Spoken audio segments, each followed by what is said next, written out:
vai mūsu dzīve ir atturīga. Tas nenozīmē, ka mēs tagad, mēs ēdīsim kartupeļus bez sāls, mēs tagad ēdīsim zupu bez ūdens.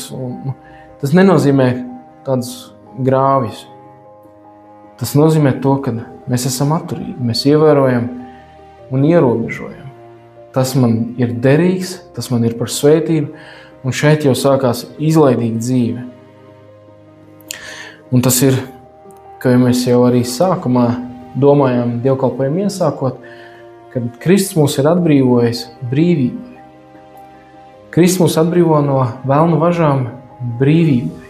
Un nevis mēs esam atbrīvoti un metamies tagad jaunos piedzīvojumos iekšā, bet mēs esam atbrīvoti tādai brīvībai, uz ko Kristus mūs aicina.